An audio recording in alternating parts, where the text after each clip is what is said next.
Smart Bourse vous est présenté par Tikeo Capital.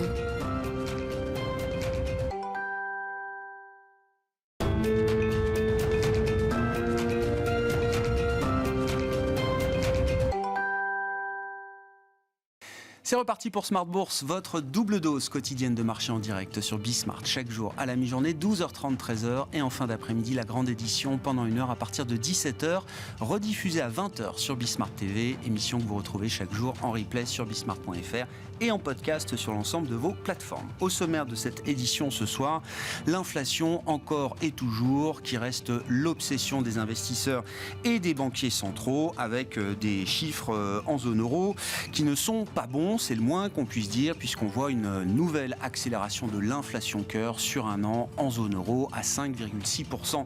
Désormais après 5,3% le mois précédent, le marché déjà était préparé à cette idée avec les estimations des différents pays de la zone euro qui ont été publiées avant cette première estimation pour l'ensemble de la zone euro publiée aujourd'hui. Cette résistance de l'inflation, cette réaccélération de l'inflation cœur, c'est bien sûr la contrepartie d'économies qui font mieux que résister avec un marché du travail dans son ensemble en zone euro qui reste très très solide. On a vu les dernières données d'enquête concernant le chômage en zone euro qui reste proche, le taux de chômage en zone euro qui reste proche de ses plus bas historiques. Vous aurez les chiffres dans un instant, le détail des chiffres avec Pauline Gratel en ce début d'émission. Le repricing monétaire était déjà en cours, on le voit avec des taux longs qui atteignent de nouveaux sommets ou quasi sur la partie américaine, on est plus de 4% sur le 10 ans américain désormais, plus de 3,2% pour le 10 ans français et 2,75% pour le 10 ans allemand. Voilà à peu près les équilibres du moment après ces chiffres d'inflation publiés pour la zone euro ce matin. L'autre grand sujet que nous aborderons avec nos invités de Planète Marché, c'est le match des politiques industrielles vertes aux États-Unis et en Europe. L'IRA versus le Green Deal européen. À entendre certains en Europe, les États-Unis avec l'IRA ont définitivement plié le match.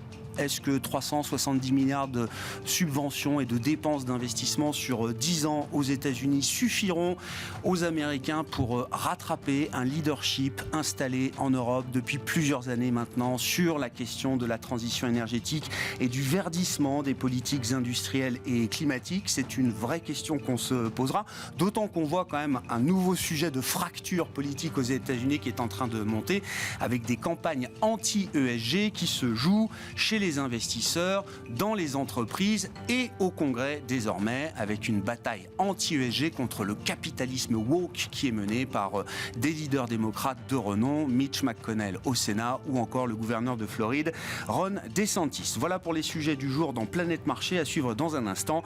Et puis tout ça nous amènera à parler à nouveau du sweet spot boursier qui est devenu l'Europe pour les investisseurs mondiaux. Nous en parlerons avec nos invités et plus spécifiquement encore dans le dernier quart d'heure avec le responsable des actions européennes d'Inocap Gestion, Sébastien Lemonnier, qui sera en plateau avec nous à partir de 17h45.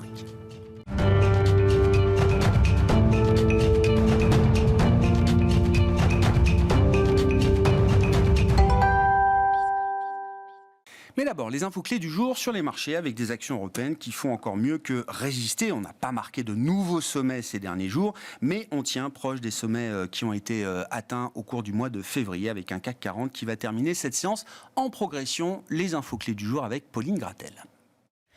Aujourd'hui, la Bourse de Paris ne marque pas de véritable tendance après avoir démarré dans le rouge ce matin. Les investisseurs sont frileux à cause notamment d'un taux d'inflation plus élevé qu'attendu en zone euro.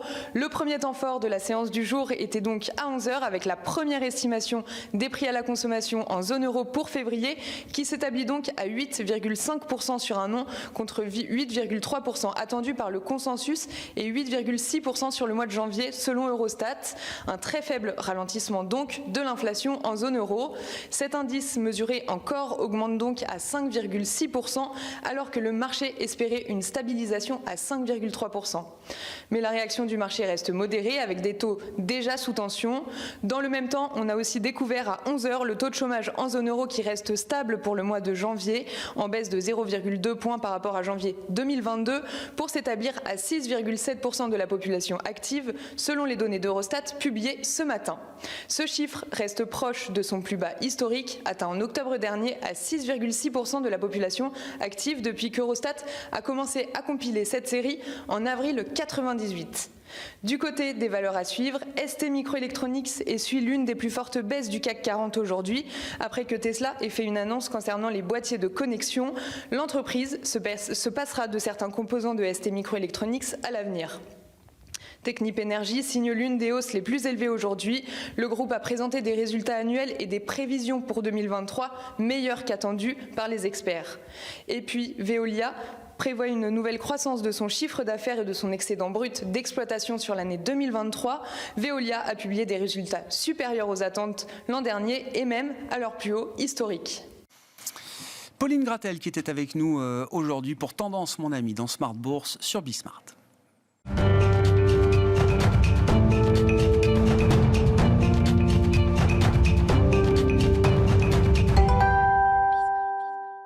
Trois invités avec nous chaque soir pour décrypter les mouvements de la planète marché. Léa Dunant-Châtelet est avec nous, directrice de l'investissement responsable chez DNCA. Bonsoir Léa. Bonsoir Greg. Merci d'être avec nous. Malik Hadouk nous accompagne également. Bonsoir Malik. Bonsoir. Vous êtes directeur de la gestion diversifiée de CPR Asset Management. Et en plateau avec nous également Michel Martinez. Bonsoir Michel. Bonsoir. Ravi de vous retrouver. Vous êtes chef économiste Europe de Société Générale CIB, DNCA, CPR, Société Générale CIB.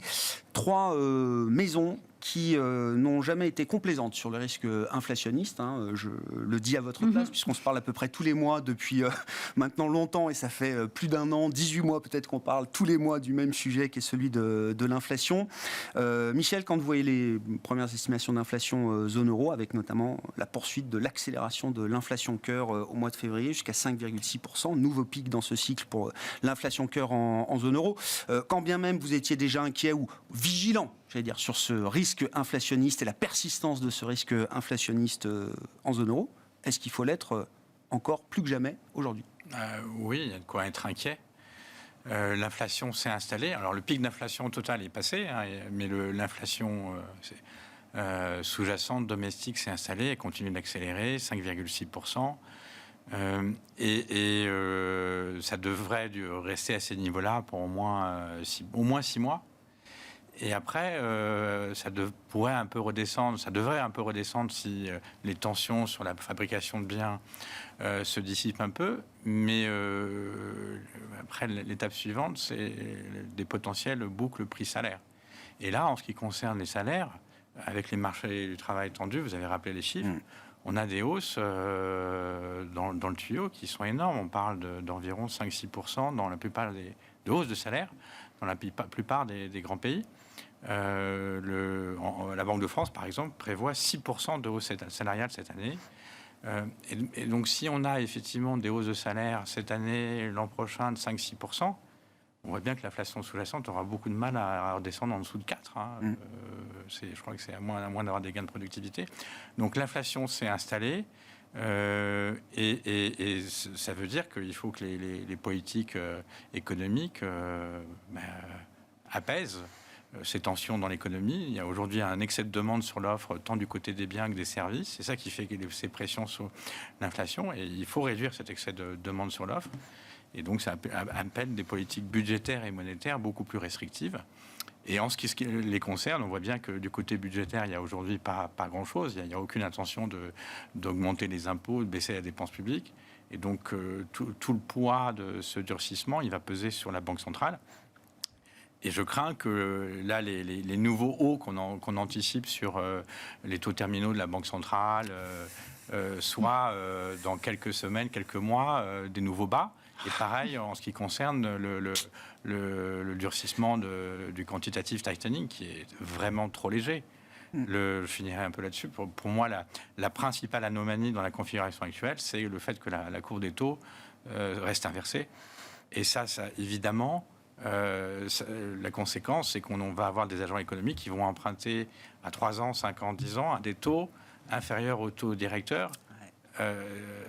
Ça va limiter fortement l'efficacité du durcissement des politiques monétaires. Là, il y a un problème de transmission de la politique monétaire. Il y a une faiblesse de la transmission de la politique monétaire. Oui, oui, évidemment. Quand on durcit la politique monétaire, au moins au début, pendant un certain temps, on a une courbe des taux qui est pendue, des spreads qui sont élevés.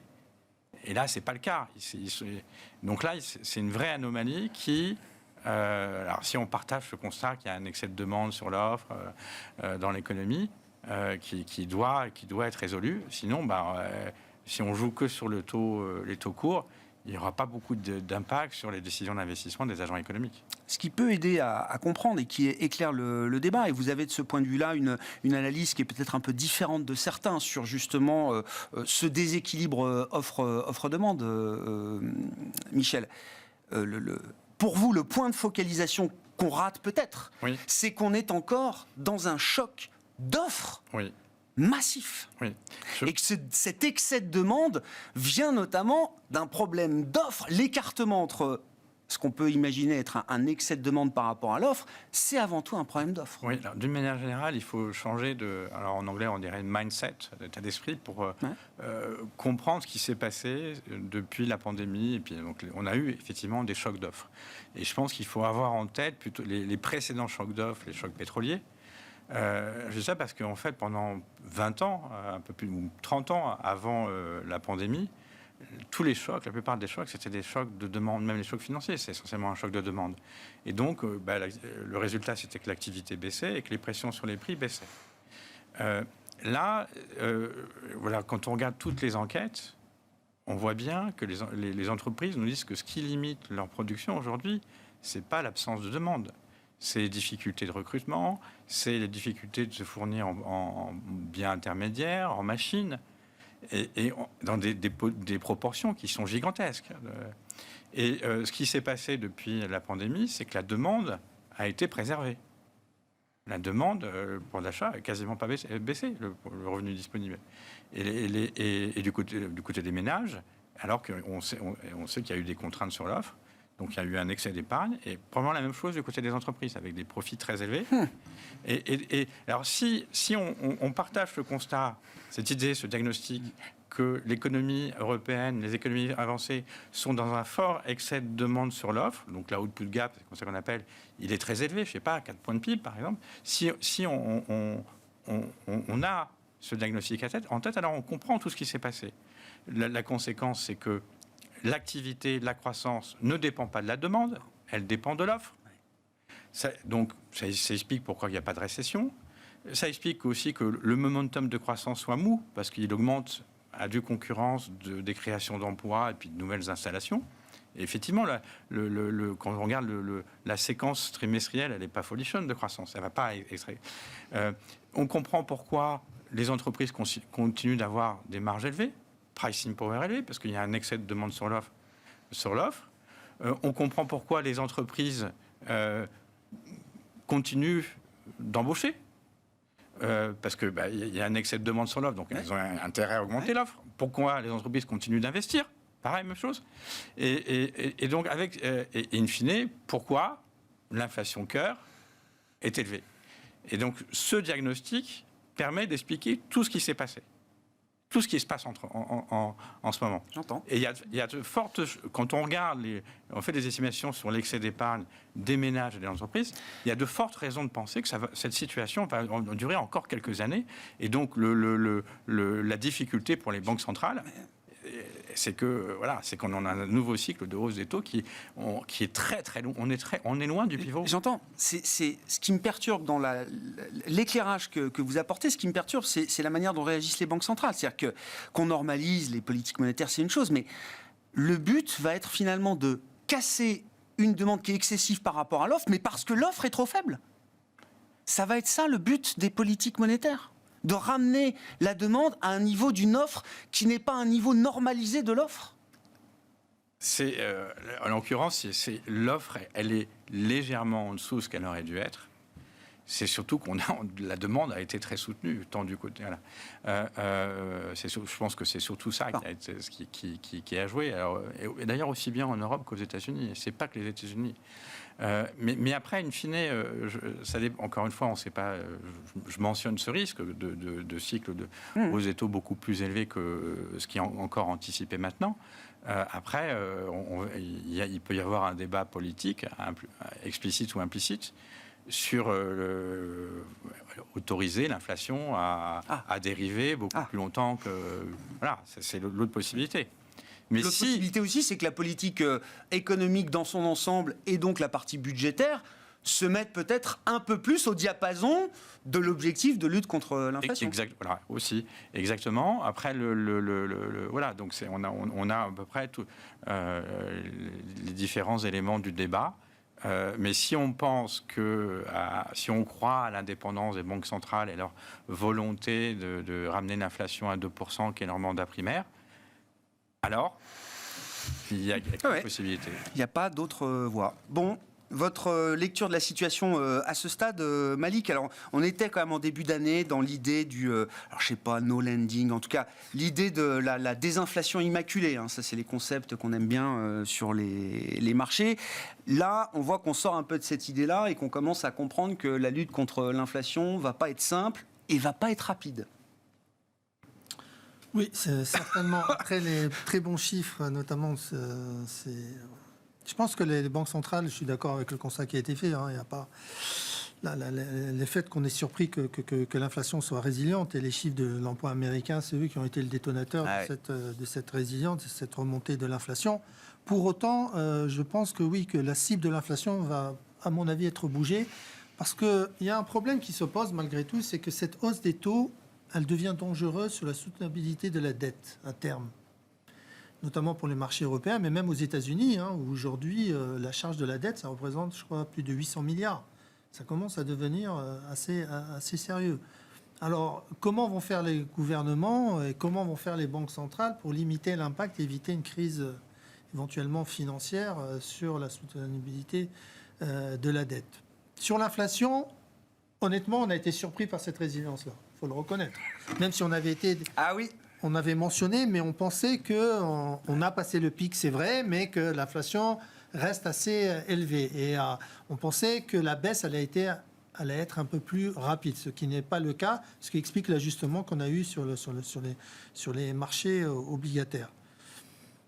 Alors maintenant, que faire avec cette inflation? Quel est l'impact sur les marchés? Là où on est encore beaucoup plus surpris, c'est la résilience des marchés actions face à cette inflation, même si on peut estimer qu'au début, les actions sont une protection éventuelle contre l'inflation. Mais cette inflation reste trop élevée, les banques centrales vont être obligées de réagir.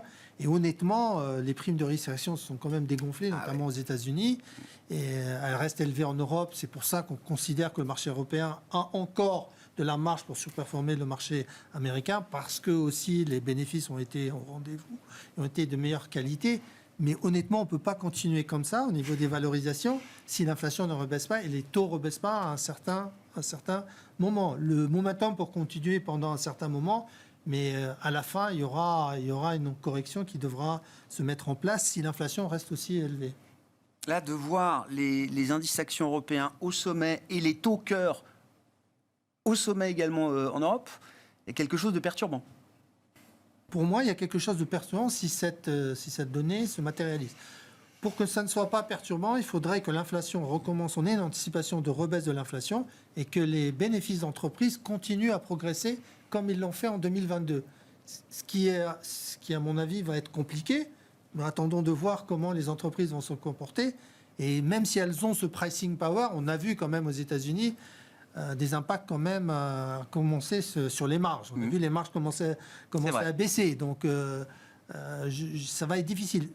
Le marché européen, il est un peu mieux orienté. La valorisation est moins tendue qu'aux États-Unis. C'est pour ça que le momentum peut se poursuivre. Mais si on avait une correction sévère sur le marché américain, on serait rattrapé de toute façon. Hein, la baisse sur le marché américain, elle est contenue, elle se fait en ordre dispersé. C'est pour ça qu'aujourd'hui, l'impact sur le marché européen est limité. Est-ce qu'on commence à être c'est la question qu'on pose tous les 3 mois, mais est-ce qu'on commence à être à l'aise avec les taux terminaux qui sont anticipés par les marchés, qui n'avaient que très peu bougé depuis l'automne dernier, et effectivement, là, qu'on subit un sacré repricing depuis quelques semaines, en Europe, aux États-Unis également. Je rappelle qu'aux États-Unis, la Fed est en train de mettre ses taux directeurs au-delà du niveau d'inflation cœur. Le corps PCE est à 4,7 et les taux directeurs vont être à 5 et plus très rapidement. Donc, historiquement, on arrive quand même à des moments où le niveau de restriction monétaire, normalement, doit permettre d'abattre encore un peu plus d'inflation devant nous. C'est pas encore le cas en Europe, mais on semble en prendre le chemin. Oui. Alors là, ce qui va être très important, je pense, à mon avis, pour les marchés, c'est ce que va décider la Fed lors de sa prochaine réunion. Si la Fed décide de monter de 50 BP, je pense que là, ça sera un choc pour le marché. Oui. Parce qu'ils s'étaient mis d'accord pour réduire la hausse des taux et de ramener cette hausse à 25 BP. S'ils décident de faire 50 BP cette fois-ci, c'est qu'ils ont des informations sur le fait que l'inflation devient dangereuse. Ouais, j'entends. Et ça serait un choc. Qui a une nouvelle phase de risque de perte de contrôle des anticipations d'inflation, qui réglerait par exemple le risque pour la stabilité financière au second plan et qui nécessiterait de réaccélérer le pas des hausses de taux. Et autre chose, la hausse des taux, quand même, on le voit. C'est pour ça que je pense que le ralentissement, il va venir. On voit l'impact sur la confiance des consommateurs aux États-Unis. Les charges, aujourd'hui, sur les prêts immobiliers, c'est plus de 7%. Sur l'automobile, c'est arrivé jusqu'à 13%. Sur les cartes de crédit, c'est de l'ordre de 24%. Et c'est inévitable que ça a un impact sur le consommateur, que ça va finir par ralentir. Ou alors on est dans un nouveau paradigme qu'on n'a pas connu, qu'on découvrira. Tant mieux, mais je pense que c'est pour l'instant, le consommateur qui est souvent aussi un salarié, il bénéficie quand même de hausses de salaire conséquentes, avec quand même un effet de réduction de l'inflation aux États-Unis qui permet d'avoir des salaires réels qui sont moins négatifs, peut-être quand même. Oui, mais à un moment donné, avec ces charges qui augmentent, avec le coût de la vie qui augmente, il est difficile de maintenir le même niveau de consommation. Léa, votre vue sur ces questions d'inflation. Et tiens, je vous laisse commenter, mais il y a un sujet spécifique qui semble être un thème assez général en Europe, c'est la question de l'inflation alimentaire, à travers notamment les produits transformés. Et c'est un débat qui est, je ne vous l'apprends pas, très, très, très médiatisé. Bien sûr. Et de plus en plus politisé. Finalement, ça revient à ce qui a été dit. Donc, je partage évidemment ce que mes confrères viennent de dire. Avant de parler de l'alimentaire, moi, je trouvais totalement illusoire de penser que l'inflation serait transitoire. D'abord parce qu'elle n'avait pas eu d'effet plein. En réalité, les hausses de prix qu'on a vues dans différents domaines ont commencé et ont accéléré dans le courant de l'année 2022. Donc, comment imaginer que cet effet-là n'allait pas se poursuivre et à minima se voir sur une année pleine en 2023. Ça, c'est une chose. Ce qui est très inquiétant de mon point de vue, c'est ce que vous avez dit, c'est justement cette boucle inflation-salaire et qui va être nécessaire pour pouvoir soutenir la consommation. Exactement votre débat à l'instant. Si ce n'est pas le cas, ça veut dire qu'à un moment, on va avoir un choc sur la demande très forte, parce que le consommateur ne pourra pas suivre. Et donc là, on arrive effectivement au sujet de fond, c'est-à-dire si je prends l'alimentaire, pourquoi c'est intéressant l'alimentaire ? Parce que les marchés actions, pour l'instant, sont très favorisés par l'inflation, on vient de le dire, on savait pourquoi, c'est un facteur qui est favorable, mais c'est favorable aussi parce que les résultats des entreprises ont été bons. Elles ont affiché de bons résultats avec des effets bases. C'est parce que l'inflation est bon pour les chiffres d'affaires nominaux, les résultats des entreprises, que c'est bon pour les actions. Jusqu'au moment où, et c'est là où on arrive à l'alimentaire, c'est-à-dire jusqu'au moment où on a effectivement certains secteurs où continuer à passer des hausses de prix devient difficile. Et pourquoi ça devient difficile ? Ça touche en priorité les secteurs, on va dire, de base, de l'alimentaire, évidemment, parce que le consommateur commence à tirer un petit peu sur la corde. Et donc, dans toute la chaîne de l'alimentaire, les premiers qui commencent, à nous expliquer qu'ils ne peuvent plus passer aux hausses de prix, alors même que ce sont des entreprises avec des pricing power importants, sont les ingrédients alimentaires. Je rappelle qu'un ingrédient alimentaire, c'est quelques centimes dans un yaourt. Je veux dire, et même ça, si eux nous disent, en fait, au bout de la chaîne de valeur, que ce soit côté distributeur, mais également le producteur, on ne nous laisse plus passer nos hausses de prix, c'est qu'il y a un problème. Et ça, on risque de le retrouver sur beaucoup d'éléments de la consommation. Et on l'a vu aussi quand même dans la partie consommation discrétionnaire aussi. C'était les seuls résultats qui n'étaient pas très bons non plus.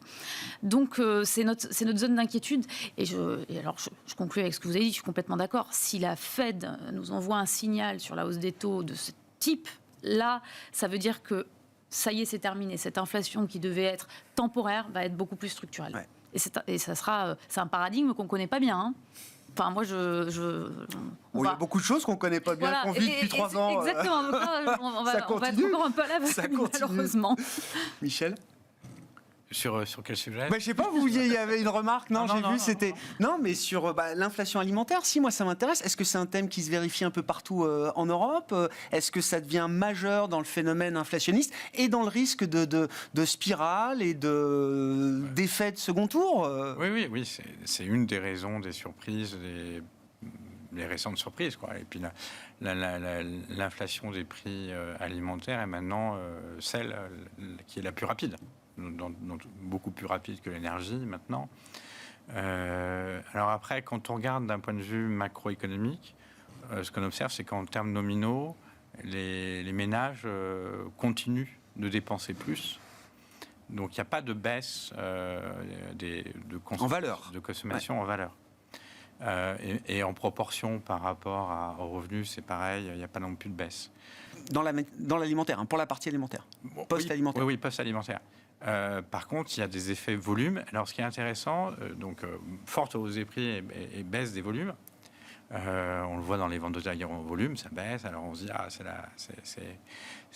ça peut être le signe annonciateur de la récession. Mais en fait, il y a probablement des effets de changement de gamme. Par exemple, en fait, les organismes statistiques utilisent des méthodes de prix hédoniques.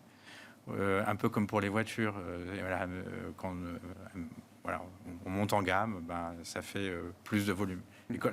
Donc inversement, maintenant, si on baisse en gamme, ça fait moins de volume. Et c'est probablement à l'œuvre. Après, il y a peut-être d'autres mécanismes, parce que vous citiez la médiatisation, le fait qu'il y a des ménages probablement qui aient du mal à finir les fins de mois.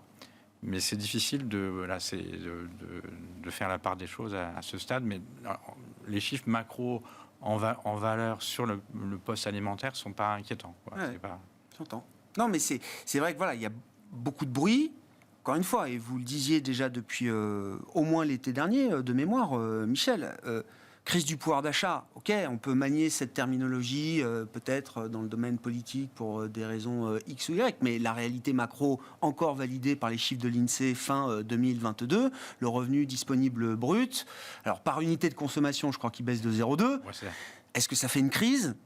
Revenu disponible brut, il est même, lui, en progression si on le limite strictement à cet indicateur. On continué d'épargner. Ouais, le taux d'épargne est remonté en fin d'année. Ouais, donc ils ont à des niveaux supérieurs à ce qu'on connaissait avant la crise. Ils ont un potentiel de dépenses qui est colossal, qu'on estime à plus de 8 points de PIB, nous. En France? en Europe? En zone euro? En France. Ouais. C'est assez cohérent avec les chiffres qui sont cités par la Banque de France, qui dit qu'il y a des excès d'épargne de l'ordre de 230 milliards. Oui, ça fait un matelas quand même. Ouais, ça fait un sacré matelas. Il y a de quoi de... Ouais. Non, mais ça aide à comprendre la résilience. Oui, après, on a toujours cette question sur la répartition. Oui, non, mais on regarde les choses d'un point de vue macroéconomique. À propos d'épargne et de dépenses de consommation sur la reprise chinoise, qui a été bien anticipée en fin d'année dernière, qui a généré quand même quelque chose de puissant sur les actions chinoises, et puis par effet de bord sur certains secteurs européens. Est-ce qu'on commence à mettre un peu de substance derrière la reprise chinoise? Est-ce qu'on a des éléments un peu substantiels? Il y a de la substance derrière la reprise chinoise, même si le marché au mois de février a été bien baissier, mais c'est plutôt dû aux tensions géopolitiques qu'autre chose, à mon avis, et toutes les pressions que les Américains font sur les sociétés chinoises. Mais la réalité chinoise, et la reprise chinoise, elle est réelle. On a eu les chiffres récents de PMI qui montent fortement. Alors moi, je considère que c'est toujours un marché qu'il faut acheter, parce que je ne vois pas où on peut aller si on a un marché où on a une demande interne qui va repartir, une croissance qui va être révisée à la hausse, une politique monétaire expansionniste, politique budgétaire expansionniste. On verra les résultats lors de ce week-end, de ce que les autorités chinoises ont décidé à nouveau pour soutenir cette reprise économique, une croissance des bénéfices attendue à 17%. Le seul risque, c'est la tension géopolitique avec les Américains et tout ce que les Américains sont en train d'essayer de faire avec leurs alliés pour essayer d'étouffer l'économie chinoise avec les représailles sur sur les composantes électroniques, notamment semi-conducteurs, les semi-conducteurs, etc. Voilà, ça c'est vraiment le principal risque qui pèse sur le marché chinois. Mais en termes de valorisation, il reste très attractif et les anticipations sont plutôt positives et bien orientées. Donc, à mon avis, il faut tirer parti de cette baisse du marché chinois pour en remettre, parce qu'il avait eu un très bon début, il a effacé tous ses gains, à part la forte reprise de mardi avec la sortie Oui. Voilà, mais c'est un marché qui reste, à mon avis, très attractif, beaucoup plus attractif que... Et la consommation est loin d'avoir atteint son plein régime. Et en plus, il y a un matelas d'épargne, là aussi, qui s'est accumulé depuis 3 ans. La question étant de savoir comment il sera dépensé, dans quelle mesure, dans quel état d'esprit le consommateur chinois sort de 3 ans quand même particulièrement difficiles, entre la crise sanitaire, le confinement permanent, la crise immobilière. Est-ce que c'est le même consommateur chinois ? Il va redevenir le consommateur. Il va redevenir. On le voit déjà ici, il est ressorti un peu de ses... Quand vous dites ici, c'est quoi ? C'est la file d'attente devant les magasins de luxe des Champs-Élysées ? Oui. Ça revient ? Ça revient, oui. Ça revient. Et donc moi je pense que oui, le gouvernement va axer sa politique sur la reprise de la demande interne. Et il va essayer de relancer à nouveau la consommation, en limitant les effets immobiliers qui ont été circonscrits pour le moment, même si les risques restent entiers. Mais je pense que le gouvernement chinois ne peut pas laisser encore cette situation dériver. Donc il prendra toutes les mesures pour colmater les brèches et redynamiser la croissance économique chinoise. Donc là aussi, marché sur lequel vous restez positif aujourd'hui, les marchés chinois. Autre sujet que j'aurais aimé aborder avec vous, et Léa, je me tourne vers vous pour commencer, c'est ce match IRA versus Green Deal. Quand j'entends certains observateurs, commentateurs ou même acteurs de la vie publique française qui ont découvert l'IRA le 23 décembre, juste avant Noël, quand le package était passé déjà l'été dernier par l'administration Biden, je le précise au passage, on a l'impression que ça y est, c'est jeu 7 et match pour les États-Unis, le match est plié, là, le match de la compétitivité verte a été remporté haut la main par les Américains avec 370 milliards de subventions sur 10 ans pour les voitures électriques. Je résume un peu simplement la situation.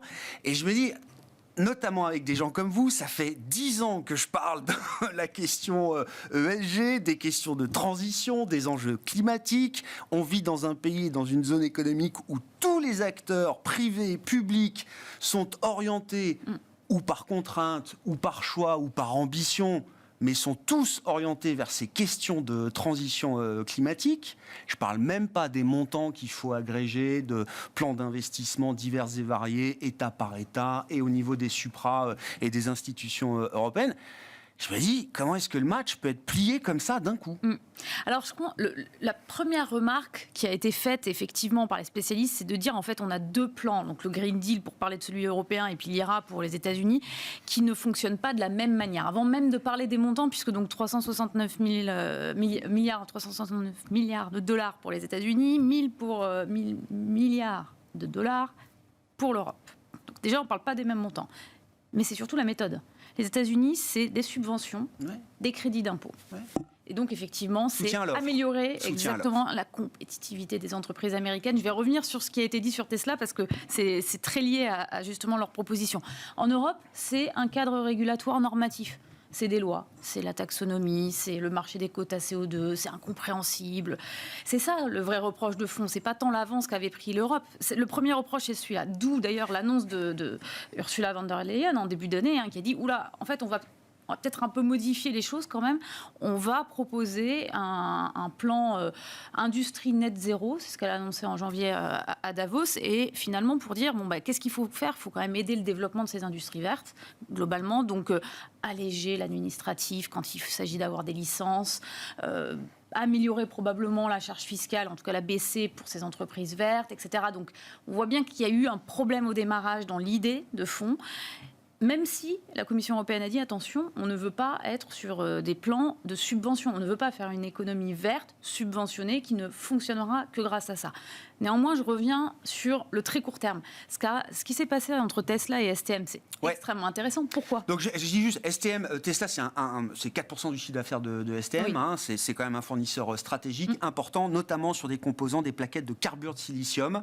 Et visiblement, Tesla a trouvé une nouvelle martingale, en tout cas des composants qui lui permettent de rendre beaucoup plus efficace l'utilisation du carbure de silicium. Et ils vont donc pouvoir se passer, en partie ou en grande partie, des composants qu'ils achetaient à ST Microelectronics. Et alors, il y a une autre lecture, c'est que dans le plan de l'IRA, il y a les subventions aux particuliers, notamment dans l'automobile, c'est 7 500 $ qui sont conditionnés à quoi ? Il faut que les composants des véhicules électriques, et notamment dans la batterie, soient à 40% d'origine américaine dans leur extraction et dans leur traitement.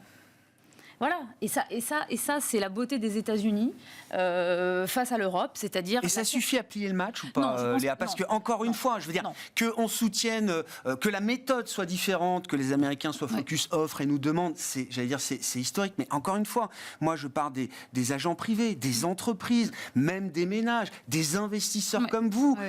Vous êtes tous tournés là-dessus, les plans de sobriété, d'efficacité énergétique, de renouvellement des appareils productifs, etc. Enfin, c'est enclenché, même très avancé dans un bon nombre d'entreprises. Absolument. On n'attend pas des subventions européennes pour se mettre en ordre de marche. Non, et c'est là où vous avez raison, il faut remettre l'église au centre du village. On a des leaders européens historiques, mais qui sont là depuis 20 ans bientôt sur différents segments de marché. Même dans les énergies renouvelables, les parcs éoliens sont pour la plupart détenus par des entreprises européennes, ou en tout cas bien développés par des entreprises européennes. Donc on a largement un pied dedans. Et à mon avis, sur certains axes stratégiques comme le stockage de l'énergie, l'hydrogène, qui est très européen au départ et qui devient un petit peu un consensus, capture séquestration de CO2. On voit les cimentiers européens qui sont en train de se détacher, sortir du lot par cette capacité à aller justement faire du ciment vert. Donc on a quand même de l'avance technologique. Et c'est ça qu'il ne va pas falloir perdre, et de l'avance même dans la mise en place des process au sein des entreprises, tout simplement. Non, mais l'essai est encore à transformer, j'ai pas de doute là-dessus, et je ne mésestime pas la réponse américaine et ce que ça implique en termes de concurrence pour l'Europe. Mais Par contre, je pense qu'il faut le voir comme une bonne nouvelle. On l'a toujours dit depuis le début ensemble, Grégoire, le jour où les États-Unis vont y aller, ils iront vite. On le savait. Et ils le font comme ça. Et à l'américaine, oui. Exactement. Donc ça y est, ils le font. Eh ben, ça veut dire qu'on embarque un autre marché vers lequel nos entreprises européennes vont quand même pouvoir aller adresser des produits et des services de grande qualité. N'oublions pas ça. Moi, je note qu'en parallèle de ça, alors c'est ma lecture et c'est ma façon de voir les choses, aussi agressive soit-elle, la réponse américaine est pour moi quand même une réponse défensive face au leadership européen et dans un pays qui est plus que jamais fracturé sur cette question ESG. Bien sûr. Chez les investisseurs, dans les entreprises et au Congrès, il y a ceux qui disent qu'il faut en faire plus et il y a ceux qui disent, très nombreux, arrêtez tout. Absolument, mais pourquoi ? On n'a pas ce débat-là, en tout cas pas dans cette forme-là. Absolument en Europe. pas, mais la raison elle est claire, c'est cette avance technologique que j'évoquais. Je veux prendre 2 exemples pour illustrer ce point-là. La mobilité aux États-Unis avec les trucks. Qui va s'occuper de faire les réservoirs demain, l'hydrogène ? Il n'y en a pas beaucoup, c'est Plastic Omnium qui s'est mis leader là-dessus. Autre exemple très intéressant pour les États-Unis, pourquoi il y a une revendication aussi forte de certains États, de certains investisseurs pour dire non, l'ESG, on n'en veut pas. Parce que l'énergie, en ce moment, n'est pas chère, que l'énergie, elle vient d'un certain type de gisement qu'on appelle le shale gas, entre autres, et qui ne plaît absolument pas, évidemment, à la partie écologique de la classe politique. Et ils ont besoin de cette énergie pas chère. Et ils n'ont pas d'alternative parce qu'ils ne l'ont pas développée. Et c'est là où vous avez raison, c'est-à-dire que ce retard les pénalise s'ils ne font pas un coup d'accélérateur sur la compétitivité rapidement. Donc c'est défensif, je suis tout à fait d'accord. Bon, on a l'impression que quand l'Europe se compare, elle finit toujours par se désoler d'une certaine manière. Michel, quelle lecture vous avez de ce match IRA versus Green Deal ? Il y a un premier message sur lequel, qui a été dit par Léa, à savoir que c'est plutôt un signe positif du point de vue du climat en général. Donc ils y vont. Après, mon regard d'économiste dira qu'il y a beaucoup de bruit pour un effet qui sera, en termes de compétitivité, mineur par rapport à l'Europe. Les ordres de grandeur sur 10 ans, là c'est 0,15 points de PIB par an. Les 360, 0,15 points de PIB par an. Les voitures électriques, c'est 1/10 du total. C'est du plan. Oui, 1/10 du plan.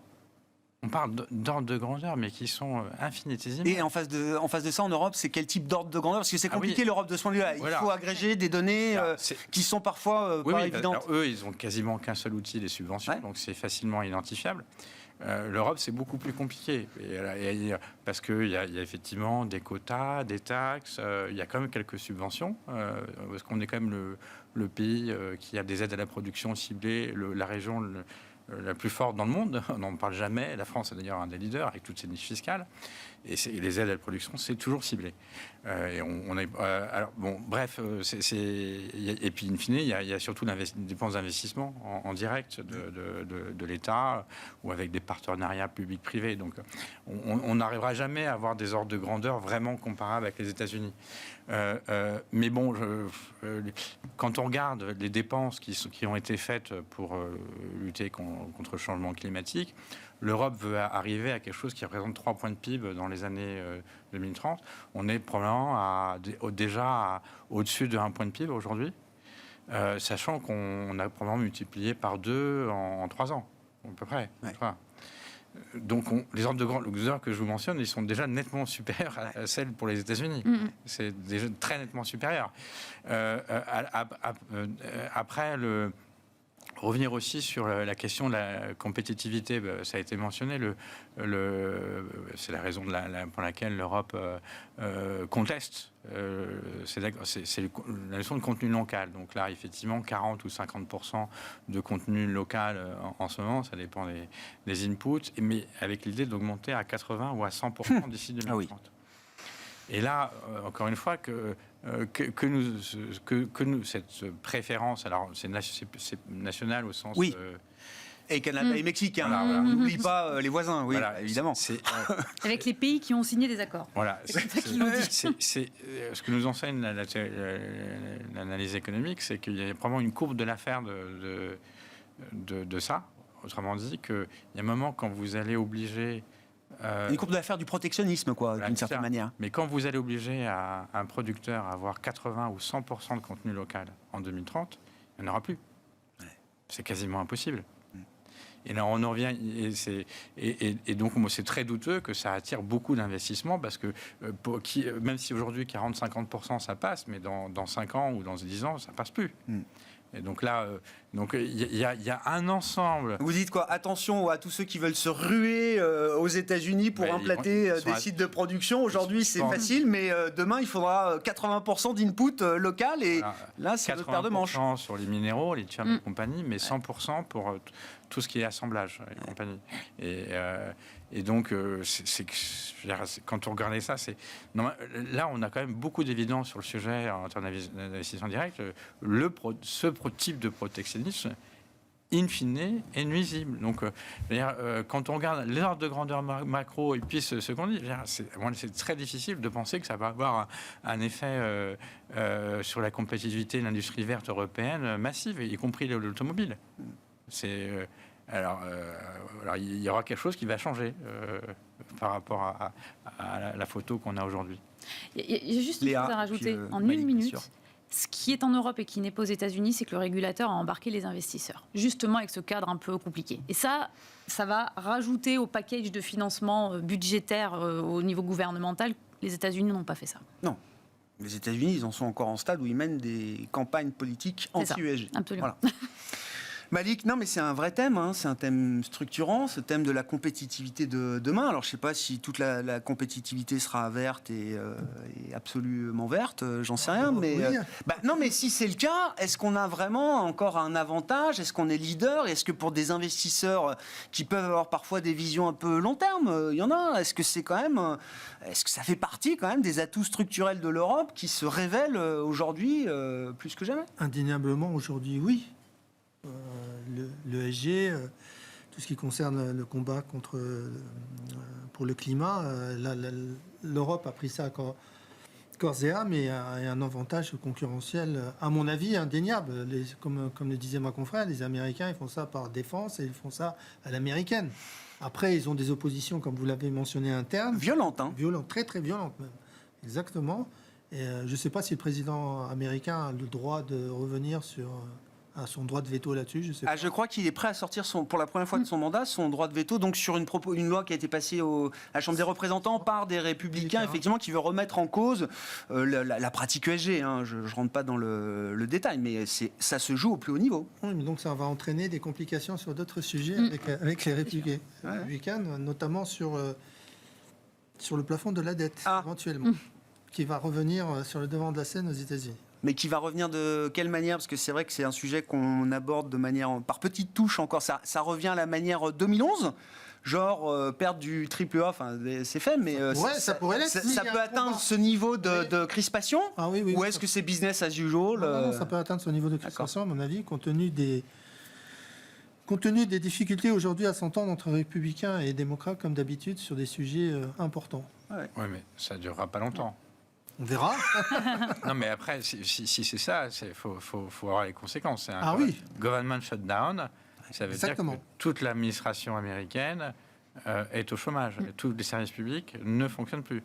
Là, c'est peu probable que la population... mais ça peut durer 2 semaines, comme ça l'été. On a déjà eu des shutdowns. Oui. Et c'est peu probable que ça dure longtemps. Ah oui, on est d'accord. J'espère. Ouais. Non, mais ça rajoute encore un peu à cette ambiance politique hyper polarisée aux États-Unis qui... oui, je dis pas que c'est un pays ingérable ou ingouvernable, loin de là, mais c'est quand même, effectivement, sur des sujets lourds, ça montre qu'il y a un consensus politique qui est très difficile à trouver. Je suis pas sûr que ce soit beaucoup mieux ailleurs. Merci beaucoup. Merci d'avoir été les invités de Planète Marché ce soir. Léa Dunon-Châtelet, DNCA, Malik Hadouk, CPR Asset Management et Michel Martinez, Société Générale CIB, étaient nos invités en plateau.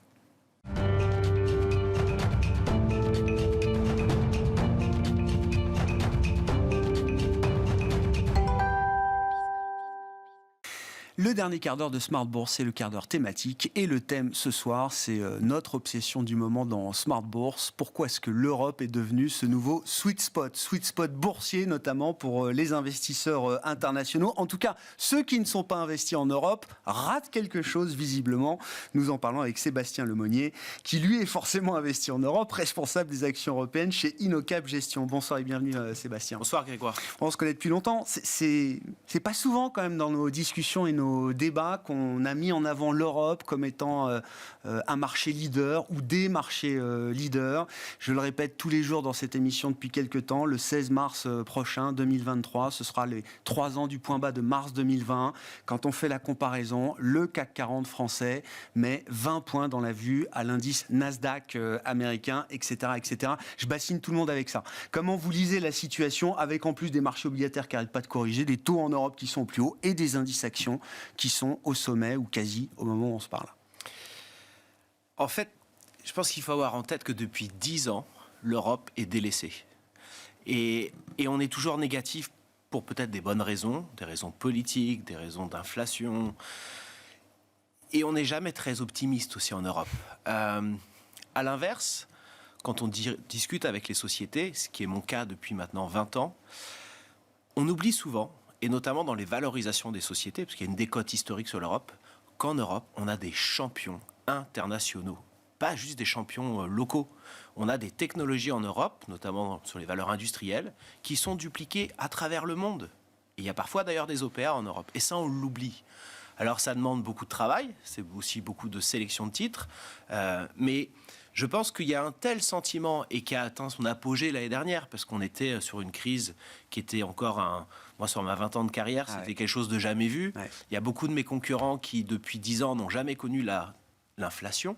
Avant la guerre, finalement, c'était une inflation contrôlée. Et moi, ce que j'ai souvent dit, l'inflation n'est pas un mot négatif. Peut-être ça fait peur à certains investisseurs parce qu'ils n'ont pas connu ça et qu'il y a une partie de la cote qu'on a trop profité.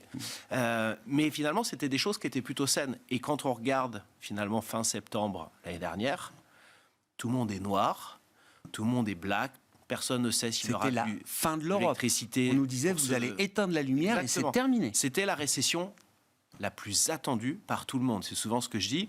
Quand mon papa et ma maman sont au courant de ce qui se passe sur les marchés financiers, en général, c'est quand même plutôt bien intégré. Même s'ils s'y intéressent, ils ont quand même, heureusement, beaucoup de choses plus intéressantes à faire. Et on a un sentiment, aujourd'hui, je le vois même avec certains de nos clients ou prospects, les institutionnels, notamment en France, sont pas du tout investis sur les petites et moyennes valeurs européennes. Et alors, ça crée quoi? Ça crée potentiellement des excès de marché, des opportunités de valorisation, mais on s'en rend compte à la fois sur les derniers résultats qui sont en cours, sur les résultats de 2022, le Q4, et dans les guidance. Le drame qu'on nous a annoncé, il n'est pas là. Alors après, la question, c'est à quel point ça ne va pas être bon ou à quel point ça peut être meilleur. Ça, c'est un autre sujet. Mais c'est en tout cas ce qui explique, à mon sens, pourquoi on a cette recovery en Europe. On est aussi en train de se rendre compte, et souvent on l'oublie, que des pays comme l'Allemagne sont quand même des clients ou des relations industrielles très fortes avec la Chine. On a quand même eu un vrai changement de paradigme en Chine. C'est la fin des lockdowns. 80% à peu près de la population a eu le Covid. Il y a des défenses immunitaires collectives. C'est un pays qui ne va pas refermer comme ça. Et c'est une opportunité. Et c'est un nouveau facteur d'accélération de croissance qu'on n'attendait peut-être pas, en fait. Est-ce que la résilience, effectivement, de l'Europe qu'on a observée jusqu'à présent, est-ce que ça permet de rester optimiste pour la suite? Ou est-ce que, finalement, ça ne fait que décaler dans le temps un certain nombre de problèmes qui peuvent être inévitables? Quand vous regardez encore une fois la situation des marchés, donc en niveau de prix, on est au top ou quasi au top. En valorisation, ça semble rester encore à peu près correct pour tout le monde, c'est-à-dire pas trop tendu. Quels sont les risques de bonnes surprises qu'on peut avoir encore à ce stade? Et à l'inverse, il faut réfléchir en négatif. Quels sont les nuages qu'on pourrait éventuellement voir revenir et qui assombriraient peut-être un peu la lecture qu'on a plutôt positive ensemble aujourd'hui? Alors, il faut déjà être très, très sélectif. Je pense que depuis 2-3 ans, il y a plein de gens qui viennent sur ce plateau et j'imagine qu'ils vous expliquent que c'est un marché compliqué. Moi, j'estime que quand c'est un marché compliqué, c'est un marché extraordinaire pour un stock picker. Et c'est souvent là, d'ailleurs, qu'on voit la différence. Parce que moi, j'estime que si j'ai une valeur ajoutée, c'est pas quand c'est facile.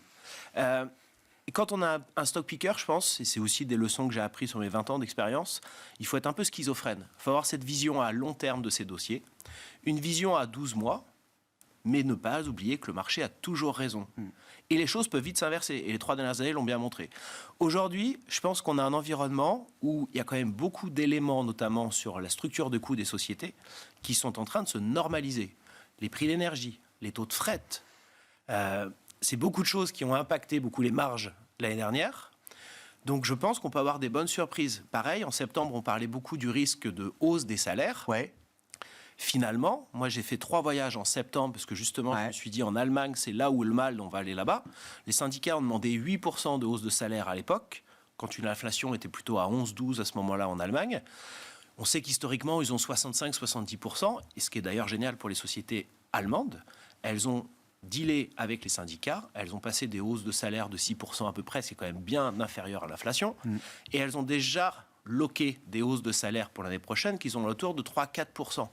Les sociétés ont de la visibilité sur ce sujet-là maintenant, et ça change tout.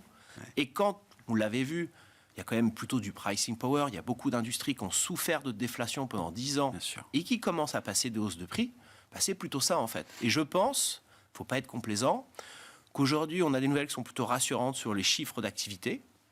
Mais là aussi, il faut le suivre. Je pense que tant que le marché de l'emploi tient, c'est ça le vrai sujet, plus que l'inflation. Le deuxième sujet, je pense, les bonnes surprises à venir, c'est sur les rentabilités des sociétés. Alors, ça ne va pas se voir dès le premier trimestre, parce qu'il y a les effets de base de l'année dernière. Mais en revanche, je pense que comme elles ont bien fait le travail, et en Europe, comme on est hypochondriaque, on est assez efficient en fait, aujourd'hui en termes d'optimisation de sa structure de coûts.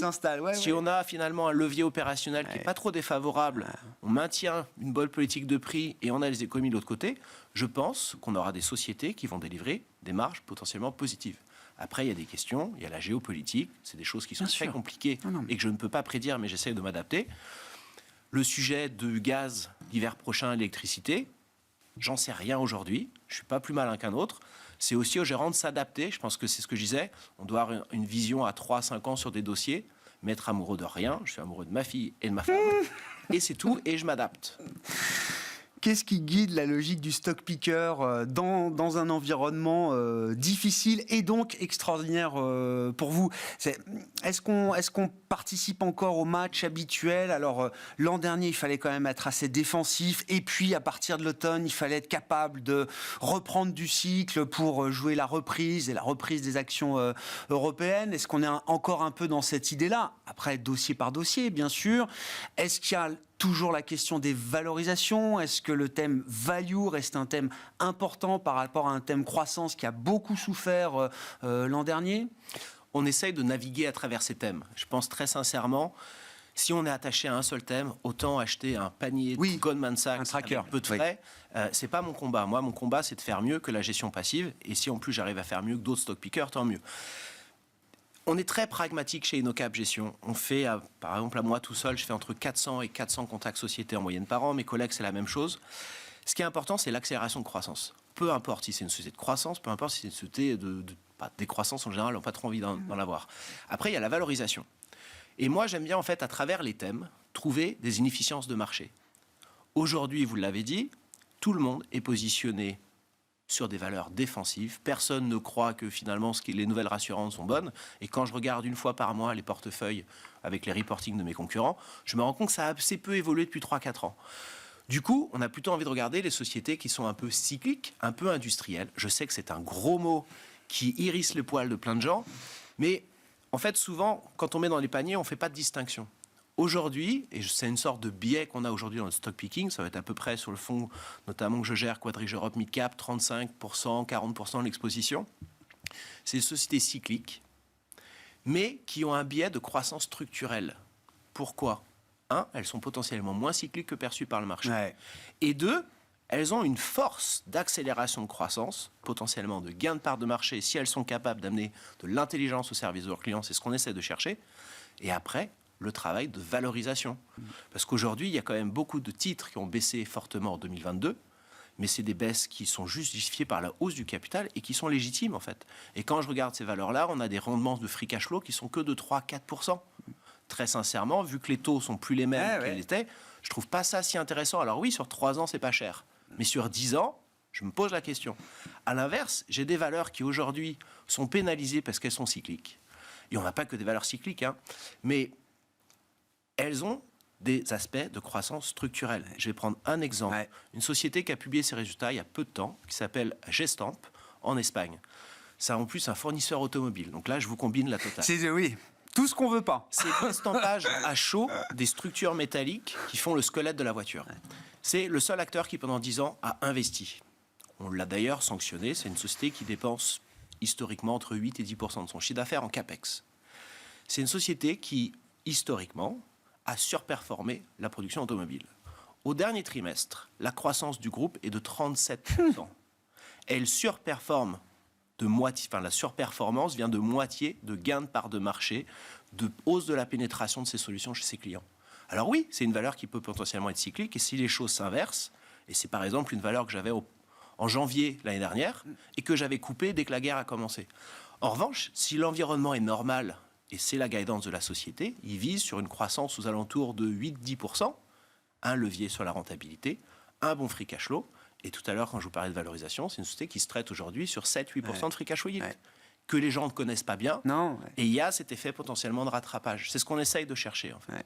Intéressant cette idée que beaucoup de sociétés cycliques, dans des secteurs perçus comme très cycliques, ont quand même changé de statut, avec des méga tendances quand même qui se mettent en place, électrification, automobile, et en plus dans l'automobile, toujours ce phénomène de choc d'offre qui fait que quand vous écoutez les constructeurs et les assembleurs, ils vous disent, mon problème c'est de produire, mon problème c'est de trouver des gars pour produire et de servir les carnets de commandes qui sont pleins. Alors certes, il y a peut-être des commandes qui peuvent s'évaporer des carnets, mais avant que l'évaporation de la demande nous ramène au niveau de la capacité d'offre aujourd'hui, visiblement il y a du chemin à parcourir. Et c'est là où il faut faire un travail très fin d'analyse. Gestamp, ce n'est pas qu'un fournisseur automobile. Oui, il y a l'exposition à la production automobile, mais derrière, il y a, avec la voiture électrique, une voiture électrique, c'est 25-35% plus lourd qu'une voiture normale. Donc il y a un vrai sujet d'alléger le squelette.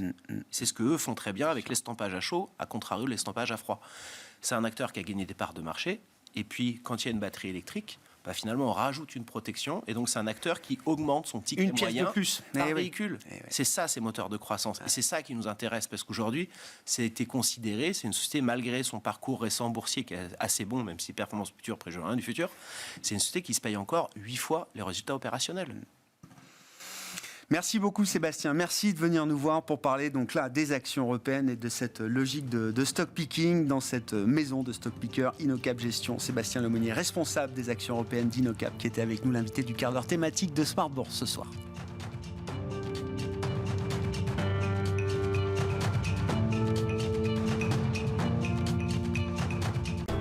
Smart Bourse vous a été présenté par Tikeo Capital.